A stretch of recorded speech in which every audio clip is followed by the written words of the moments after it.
যোৱাকালি নোৱা নদী মাথাউৰি ছিঙি যোৱাৰ পিছতেই ঔতলা পঞ্চায়তৰ অন্তৰ্গত এই বেংগাবৰা গাঁও আজি লগে লগেই পানীৰে উপচি পৰিছিল আৰু বহু কৃষিভূমি লগতে বহু মানুহৰ ঘৰে দুৱাৰে এতিয়া পানীত ডুব গৈ আছে। মই মোৰ কেমেৰা সতীৰ্থ মৃদুলক দেখুৱাবৰ কাৰণে আহ্বান জনাইছোঁ। এয়া চাওক, আমি এটি ঘৰত আহিছোঁ। এই ঘৰৰ ভেটি ইতিমধ্যে পানীৰ তলত আৰু এতিয়ালৈ একাঠু এককাল পানী প্ৰত্যেক মানুহৰ ঘৰে ঘৰে।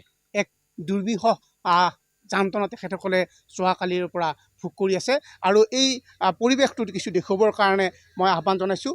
এটা কথা ক'ব লাগিব যে কেইটামান দিন আগতেই উজনি অসমৰ যি এক বানপানীৰ তাণ্ডৱৰ সৃষ্টি হৈছিল, তাৰ সমান্তৰালকৈ এতিয়া মধ্য অসমৰ এয়া মঙলদৈ বিধানসভা সমষ্টিৰ অন্তৰ্গত ঔতলা পঞ্চায়তৰ এই বেংগাবৰা গাঁৱত আজি এক তেনেকুৱাই পৰিৱেশ আমি দেখিবলৈ পাইছোঁ।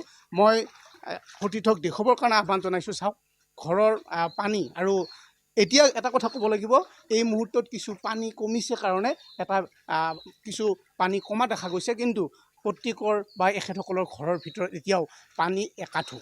মই ঘৰৰ মালিক, মই আপোনাৰ পৰা জানিব বিচাৰিছোঁ আপোনাৰ নামটো কি আৰু জেগাখিনিৰ নাম কি? মোৰ নাম হৰেণ ডেকা। এইখিনি জেগা কয় আমাৰ ঔতলা বেঙামৰা, পূব বেঙামৰা। তাৰপিছত নোৱা নৈ মাথাউৰি ভাঙি হিটিককৈ 1 ঘণ্টাৰ ভিতৰত গোটেই পানী আহি ঘৰ ভৰ্তি হৈ গ'ল। গোটেইকেইটা ঘৰ বুৰি গ'ল আৰু এটা কিবা অকণমান বাচিছে, বাকীকেইটা গোটেই বুৰ খাই গ'ল। তাৰপিছত কালি ৰাতিপুৱা 8:30 বজাতে আহিছে পানীটো। এতিয়া পানীটো অকণমান কমিছে, কমিলেও বহুত কমা নাই, একাঠু আছে চোতালত। তাৰপিছত আমি বাৰু একো সাহাৰ্য এতিয়ালৈকে বাৰু পোৱা নাই। হয়তো অলপ আজি কিবা বা কালি কিবা এটা পাম। এতিয়া কিবা কৰি চাহ তাহ খাই এনেকৈ আছোঁ। যোৱাকালি জিলা প্ৰশাসনে এটা কথা কৈছিলে যে যিমানসমূহ ঘৰৰ পানী উঠিছে তেখেতসকলক ৰিলিফ দিয়াৰ ব্যৱস্থা কৰিছে বা শিবিৰলৈ নিয়াৰ ব্যৱস্থা কৰিছে। কিন্তু শিবিৰলৈকে আমি যোৱা নাই। তাৰমানে আমি এতিয়া দুটাই আছিলোঁ পৰিয়াল। আকৌ মই গ'লে তাই নাযায়, আকৌ ঘৰখনৰ দৰ্জা নাই, সেইকাৰণে যোৱা নহ'ল তাতলৈকে, স্কুলতলৈকে। ইয়াতে থাকিলোঁ আৰু কিবা কৰি। হয়, এটা কথা ক'ব লাগিব, আপোন ঘৰখন এৰি থৈ কোনেও যাব নিবিচাৰে আৰু ঠিক তেনেকুৱাকৈ তেখেতসকলেও আপোন ঘৰখনত আঁঠুকাঢ়ি হ'লেও থিয় হৈ হ'লেও ৰাতিটো কটোৱাৰ মানসিকতাৰে তেখেতসকল নগ'ল।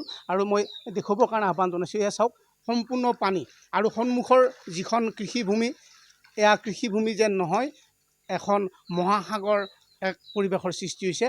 মই এইসমূহ দৃশ্য মৃদুলক দেখুৱাবৰ কাৰণে আহ্বান জনাইছোঁ। আৰু সন্মুখৰ ফালে আমি কিছু দেখুৱাম। সন্মুখত এখন মহাসাগৰ, ক'ব লাগিব এয়া মহাসাগৰ নহয়, এয়া আছিলে কৃষিভূমি।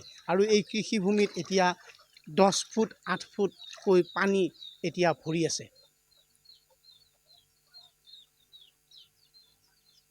অসম চৰকাৰৰ মন্ত্ৰী নীলিমা দেৱীৰ আমাৰ এই মঙলদৈ সমষ্টিৰ তেখেত বিধায়ক, তেখেতে পৰৱৰ্তী সময়ত কি ব্যৱস্থা গ্ৰহণ কৰে সেয়া হ'ব লক্ষণীয়।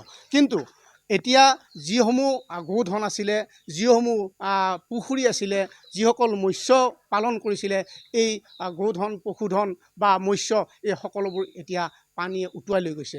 মই আৰু কিছু কথা জানিবৰ কাৰণে চেষ্টা কৰিম। আই মাতৃগৰাকী আছে, আহকচোন। আমি তেখেতৰ পৰাও কিছু কথা জানিবৰ কাৰণে চেষ্টা কৰিম যে ৰাতি কি ধৰণে তেখেতক খোৱা লোৱা কৰিলে, তেখেতৰ পৰিয়ালক কি ধৰণে তেখেতে ৰাখিলে।